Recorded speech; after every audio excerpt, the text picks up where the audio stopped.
Hello बच्चों, कैसे हो आप लोग। तो आप सभी का आज के वीडियो में बहुत बहुत स्वागत है। तो आज का जो वीडियो है हमारा वो है एक्सपेरिमेंट नंबर 6 है, ठीक है। और आज के वीडियो में हम लोग क्या पढ़ने वाले हैं, आज का जो हमारा एक्सपेरिमेंट है वो reactivity of acid and the base in the term of neutralisation principle, इसके ऊपर बेस है, ठीक है। तो आपको पता है बच्चे लोग कि न्यूट्रलाइजेशन क्या होता है, जिसमें हम लोग पानी और नमक बनाते हैं, यानी NaCl जिसमें फॉर्म होता है, और दूसरा हमारा क्या होता है, जो बाई प्रोडक्ट हमारा निकलता है वो वाटर होता है। और इसी को हम लोग क्या बोलते हैं, न्यूट्रलाइजेशन रिएक्शन बोलते हैं, जिसमें हम लोग एसिड और बेस का रिएक्शन करके वाटर और NaCl यानी सॉल्ट और वाटर हम लोग क्या करते हैं, फॉर्म करते हैं, और इसी रिएक्शन को हम लोग न्यूट्रलाइजेशन रिएक्शन बोलते हैं।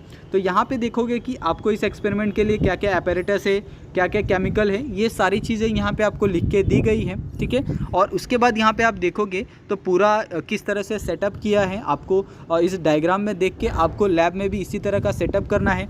यहाँ पे आप देखोगे तो ब्यूरेट दिया है, ठीक है। यहाँ पे आपको हाइड्रोक्लोरिक एसिड लेना है। दूसरा यहाँ पे आप देखोगे तो नीचे एक कोनिकल फ्लास्क है जिसके अंदर आपको सोडियम ऑक्साइड लेना है, ओके। और इसको एक स्टैंड पे ऊपर रखना है। तो ये सारी बातों को आपको ध्यान में रखना है, और उसी के हिसाब से यहाँ पे देखोगे तो आपको यहाँ पे पूरा जो प्रोसीजर है वो आपको यहाँ पे दिया है, और आपको इस प्रोसीजर के हिसाब से ही क्या करना है, जो आपका एक्सपेरिमेंट है उसको करना है, ठीक है। आपको ये बात तो ध्यान रखनी है कि अगर आपको कोई भी प्रोसीजर दिया जाता है तो आपको प्रोसीजर को स्किप नहीं करना है, ठीक है। आपको प्रोसीजर को अच्छे से पढ़ना है, उसको ध्यान से देखना है या समझना है, उसके बाद ही क्या करना है, आपको जो एक्सपेरिमेंट है उसको परफॉर्म करना है, ठीक है।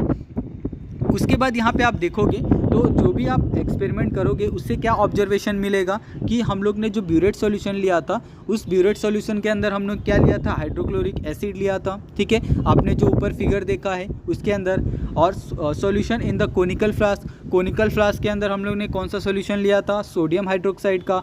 कौन सा इंडिकेटर हम लोग यूज़ करने वाले हैं, फिनोफ्थेलिन, ठीक है। ये यूनिवर्सल इंडिकेटर होता है। उसके बाद एंड पॉइंट क्या आएगा, एंड पॉइंट का मतलब होता है कि लास्ट में जो चेंज होगा कलर कहाँ से कहाँ चेंज होगा, यानी अगर हम लोग सारे केमिकल अगर मिक्स कर देते हैं तो उस समय कौन सा कलर रहेगा, और जो रिएक्शन है वो रिएक्शन कंप्लीट होने के बाद कौन सा कलर रहेगा, इसी को हम लोग एंड पॉइंट बोलते हैं, ठीक है। तो ये आपको बताना है कि फेंट पिंक टू कलरलेस हो जाएगा। उसके बाद यहाँ पे आप देखोगे तो पायलट रीडिंग, यानी पायलट रीडिंग क्या होता है कि आपको एक बार जो टाइट्रेशन है वो आपको इस तरह से करना है कि आपको एक रेंज पता चल जाए कि हमारा जो रिएक्शन है वो कहाँ पे कंप्लीट हो रहा है। आपको ब्यूरेट में देखना है कि हाँ हमारा रिएक्शन है वो 2 से 3 के बीच में आ जा रहा है जो हमारा रीडिंग है, और फिर आपको क्या करना है, उस पायलट रीडिंग को आपको लिखना है। और उसके बाद जब आप फाइनल वाला टाइट्रेशन करोगे तो फाइनल वाला टाइट्रेशन में आपको जो कलर मिलेगा उसके हिसाब से आपको जो आंसर है वो आपको लिखना है, ठीक है। उसके बाद यहाँ पे आपको केमिकल रिएक्शन दिया है और न्यूट्रलाइजेशन का, जिसमें यहाँ पे देखोगे तो हम लोग ने एसिड लिया है, बेस लिया है, और एसिड बेस से हमने क्या फॉर्म किया है, सॉल्ट प्लस वाटर, ठीक है। और इसी रिएक्शन को हम लोग न्यूट्रलाइजेशन रिएक्शन बोलते हैं, ठीक है बच्चों। उसके बाद यहाँ पे आप देखोगे तो यहाँ पे आपको रीडिंग किस तरह से आपको लिखी जाती है, यानी अगर आप कोई भी टाइट्रेशन करते हो तो टाइट्रेशन की रीडिंग आपको इस तरह से लिखनी होती है। पहले तो आपको इनिशियल, फाइनल और डिफरेंसेस। इनिशियल आपका हमेशा 0 आएगा क्योंकि आपने स्टार्ट नहीं किया है।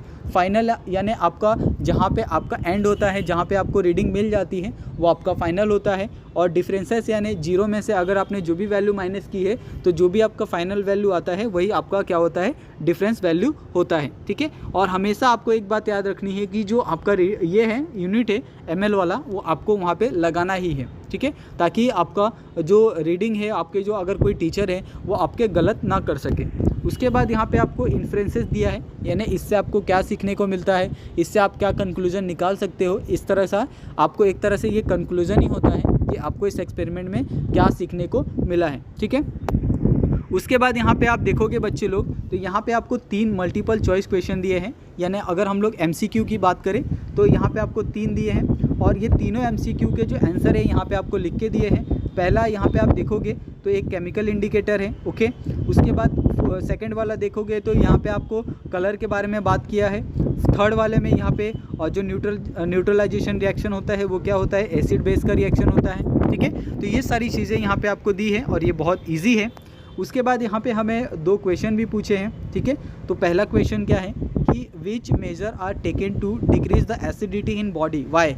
तो अगर हमें एसिडिटी अगर हमें डिक्रीज़ करनी है हमारे बॉडी में, तो हमें क्या मेजर स्टेप्स लेने चाहिए। ठीक है, आपको पता है बच्चे लोग कि हम जो हमारी बॉडी होती है वो थोड़ी सी एसिडिक होती है, तो उस एसिडिटी को हम लोग किस तरह से कम कर सकते हैं। क्योंकि आपको पता है कभी कभी क्या होता है कि आप लोग कभी ऐसा चीज़ खा लो जिससे क्या होता है कि एसिडिटी बढ़ जाती है और हम लोग बोलते हैं कि एसिडिटी हो गई है, तो उसी चीज़ को हम लोग क्या बोलते हैं कि जो हमारा पीएच होता है वो बढ़ जाता है। ओके, तो इस चीज़ में हम लोग क्या करेंगे, जो एंटी एसिड की टैबलेट होती है उसको हम लोग कंज्यूम करेंगे। ओके, और जो मैग्नीज की टैबलेट होती है उसको हम लोग कंज्यूम करेंगे। तो ये दो चीज़ें हैं जो एसिडिटी को कम करती है। इसमें एक सबसे अच्छा है मिल्क है, मिल्क भी एसिडिटी को कम करता है। Okay, how long are the basic salt are form. ठीक है, और जो बेसिक सॉल्ट होता है उसको फॉर्म होने के लिए कितना टाइम लगता है उसके बारे में यहाँ पे आपको पूछा है। ओके, तो when a strongly base react with the weak acid base salt are form. तो जो बेसिक सॉल्ट है वो किस तरह से फॉर्म होगा कि जब base react with the weak acid, तब उसके बाद क्या होगा, जो सॉल्ट है वो फॉर्म होगा। ठीक है बच्चे लोग, तो आई होप आपको ये जो एक्सपेरिमेंट है, ठीक है, वो आपको समझा होगा। फिर भी अगर बच्चे लोग इसके अंदर आपको कोई डाउट होगा तो आप लोग मुझे कमेंट करके आपके जो भी डाउट है आप पूछ सकते हो, मैं इसका रिप्लाई आपको कर दूंगा। और प्लीज़ आप जाके जो हमारा टेलीग्राम चैनल है वो ज्वाइन कर लो, वहाँ पे आपको बहुत से बच्चे मिलेंगे जो आपके सारे के सारे जो डाउट है वो क्लियर कर सकते हैं। तो थैंक यू सो मच बच्चे लोग, आप लोग प्लीज़ चैनल को सब्सक्राइब कर देना। ठीक है, थैंक यू सो मच, मिलते हैं हम लोग नेक्स्ट वीडियो में।